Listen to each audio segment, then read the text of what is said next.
What is going on, everybody? James Hancock here. I just finished binging one of my most anticipated shows of the year, Season 2 of Mindhunter on Netflix. The show was created by Joe Penhall, who based the show on the true crime book, Mindhunter Inside the FBI's Elite Serial Crime Unit by John E. Douglas and Mark Olshaker.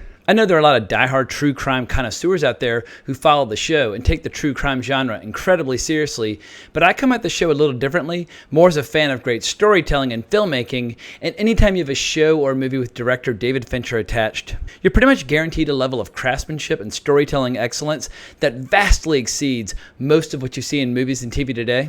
While David Fincher fans might be divided on what they consider to be his best movie, his work on Seven and Zodiac obviously makes him an ideal candidate for working on this show, exploring the FBI's behavioral science unit back in the 1970s. David Fincher directed several episodes in Season 1, and I was delighted when I learned that he'd be returning to direct several episodes in Season 2 as well. And with Fincher having not released a new feature film since 2014's Gone Girl, if you're a fan, this show is the only place to see him in action. Fans of Season 1 have been chomping at the bit to see another season for quite some time. If you remember, Season 1 exploded onto the scene in the fall of 2017, but with a show as well crafted as this one, I much prefer the filmmakers to take their time instead of sticking to any arbitrary release schedule. But before I really get going with my review, I should admit that it's really tough to discuss a show like this without divulging any spoilers. But to be fair, every major event this season has been out there to be read for decades since they're a matter of historic record. If you're curious about Ed Kemper, Charles Manson, Son of Sam, BTK, or the Atlanta child murders, you can hop online right now and learn everything there is to know that Season 2 chooses to explore. But if you're on the fence about whether or not to watch this season, I'd argue that it's required viewing for every fan of Season 1. I had no problem watching all 9 episodes in a row and remained riveted for much of it. But if Season 1 wasn't your thing, I might make the case that the first 5 episodes of Season 2 pack a stronger punch than those in Season 1. Although I must admit that I feel some of the air gets let out of the balloon over the last few episodes of Season 2, something I'll be getting into when I go into greater detail later in my review. But that's about as spoiler-free as this review is going to get, so without further delay, let's talk about what went down this season. Season 2 picks up right where Season 1 left off, with Agent Holden Ford collapsing in a panic attack after his terrifyingly intimate conversation with Ed Kemper, aka the co-ed killer, during the Season 1 finale. All sorts of changes are in store for our 3 central characters this season. They have a new boss in Ted Gunn, someone who strongly believes in what Ford, Bill Tench, and Wendy Carr have accomplished so far. So much so that he wants to give them more resources, more manpower. His biggest concern is finding a way to have Tench and Carr harness Ford's gut instincts without him flying off the rails and getting all of them in trouble. Ford also has to learn how to recognize the signs of an oncoming panic attack before one shuts him down. But the first 5 episodes are concerned primarily with interviewing some of the most famous serial killers of the 1970s and figuring out what makes them tick. What was fascinating to me was learning how much common ground all of them have, like why serial killers always return to the scenes of their crimes or keep mementos from their victims. As we learn, their urges to kill build steadily over time until they have no choice but to seek release, leading to many of them going on the prowl as a predator and hunting a certain area over and over and over again until they find the ideal victim. But by keeping the mementos of their victims and revisiting where these crimes take place in a way that can satisfy their cravings in the short term. Another commonality between so many of these killers is their ability to manipulate the media to build up their own legend or potentially delay the day when they might get caught if they're still at large. Admittedly, this is very grisly, gruesome stuff, but I have to admit that I love the tone with which the show tackles these topics. The dialogue between the central characters tends to be razor sharp, really quick, really intelligent, which creates the perfect contrast for any scene where they sit down with someone with a deranged mind. What's remarkable to me is how clearly defined and distinctive the different serial killers can be, like one individual who claims to be clairvoyant, as he says, with a sixth sense. While most fans were fascinated by Ed Kemper in Season 1, I found myself totally absorbed by this season's conversation with Son of Sam, as he admits that he made up all the nonsense about listening to demons' voices who urged him to go on his killing spree. The real showstopper is when Ford and Tench have a chance to sit down with Charles Manson, who never killed anyone, but was able to take seemingly well-adjusted youngsters, fill their head with drugs and lies, and have them carry out a series of killings out of a warped attempt to start a race war. Kemper has a pretty low opinion of Charles Manson since Manson never actually got his hands dirty, but Tench, who's wrestling with some horrible revelations about his own son, nearly loses his mind in fury as Manson tries to pick apart some of the illusions Tench is clinging to. To my delight, the show wasted no time in resurrecting 2 of the more ominous subplots of Season 1. The first being Bill Tench's troubled son Brian, who this season participates in an unspeakable crime where he and several older boys kill a young toddler and tie it to a cross out of some misguided attempt at resurrecting it. Brian, who was adopted at age 3, perhaps carried some of this inside him from earlier experiences or from his genetic parents, or perhaps he's a product of his environment, with his father spending so much of his time studying serial killers. Brian continues to get worse as he stops speaking, starts wetting the bed again, and is completely ostracized by their community.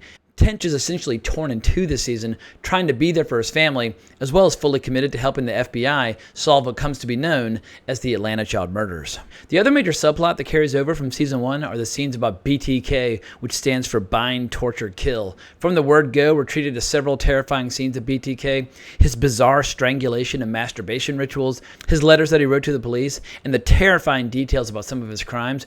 Arguably the most disturbing scene all season is in episode 2, as a boy named Kevin describes how he survived being attacked by BTK. And this is where we see some of the superb filmmaking and craftsmanship of this show really shine. Because the boy's deliberately kept out of focus in the backseat of the car as he describes all the horrors that he and his sister experienced. In spite of being a relatively calm and simple scene, the tension and the suspense was almost unbearable. We get a lot of great scenes with Dr. Carr this season, in particular one scene where she interviews Elmer Henley, who has recently killed Dean Corll, for whom Elmer spent a lot of time finding him as victims. After Greg completely drops the ball trying to follow protocol in his questions for Henley, Carr dives in and admits how she was submissive at one time to a woman who was both her lover and her boss. This really gets Henley talking, and what we hear is genuinely disturbing. But Anna Torv is absolutely fantastic in this role, especially in the scenes about her private life, as she starts a relationship with a bartender where she has to keep the relationship secret due to the era in which they live. Unfortunately, for reasons that I don't fully understand, her character basically drops out over the last few episodes, one of several reasons why I think the last few episodes lack the impact of the first 5. But before I get to my criticisms, I should also give a shout out to director Andrew Dominik, who directed several episodes this season as well. I'm a big fan of Westerns, and Dominik's film, The Assassination of Jesse James by the coward Robert Ford, I think is one of the strongest Westerns of the 21st century. It was extremely cool to see a director like Dominik playing in the Mindhunter sandbox. As far as some of my gripes are concerned, I think a lot of them stem from the fact that it's pretty exhausting watching 9 hours of TV in one stretch, but as someone who likes to try to get the review up as quickly as possible, I really had no choice. But I think the main reason why I found the last few episodes to be a little less compelling is that the interviews, which make this show feel so original and special, disappear from the show almost entirely in the latter half of this season. As the Atlanta child murders become the main focus of the show, the episodes become much more focused with stakeouts, looking for bodies, and political problems on a local level, where the narrative of a child predator on the loose and what race that predator may or may not be has become incredibly inconvenient for politicians who are trying to attract business to Atlanta and turn back the white flight, which is robbing the city of some of its tax base. That said, the introduction of actor Albert Jones as Agent Jim Barney was a cool addition to the cast, and I'm totally down to watch a police procedural anytime, but what makes Mindhunter unique and separates it from other shows is seeing the science at work as the 3 central characters study serial killers up close. The first 5 episodes give us an abundance of these scenes, but the only scene of this nature in the latter half of the season is when suspect Wayne Bertram Williams is apprehended. What's even more frustrating on a dramatic level is the fact that it's pretty clear that Williams had nothing to do with the child murders. He was eventually convicted for the killing of 2 adult men and remains in prison to this day. But the show makes it pretty clear that the city of Atlanta was happy to have their scapegoat and to move on from that horrible chapter in the city's history. Williams was never even tried for the kids that were being systematically hunted down by either a predator or predators. As the show tells us, as of 2019, these 27 cases have never been prosecuted. While true to life, this ends the season on a serious downer, especially as Tench returns home to an empty house, his personal life in ruins. I was also a little bewildered as to why there was never any payoff for Ford's panic attacks, something that should have been used in these final episodes. Otherwise, why introduce it in the first place? And as I mentioned before, sidelining Carr's character for the last few episodes I thought was a massive strategic mistake on the part of the writers as well. But the last episode does give us something to chew on until the next season, where we're treated to a bit of a cliffhanger with yet another alarming scene where BTK, in women's lingerie and a plastic mask, he lines up all of his favorite mementos from all his killings right before choking himself and getting off again. This is really dark and grisly stuff, and clearly Season 3 will be revisiting BTK. And if you haven't read anything about him, I'll abstain from giving anything away about the future crimes the show might be tackling. In my opinion, Mindhunter remains one of the strongest shows to be found on any platform right now, but it's definitely not for everyone. Folks who prefer a little action might be frustrated with the more cerebral nature of the show, but for my money, that is why I show up to watch this show. The intellectual side of the show is what sets it apart from so many other shows in this particular genre. And as long as directors like David Fincher and Andrew Dominik keep working on it, I'll keep showing up anytime Netflix decides to give us another season.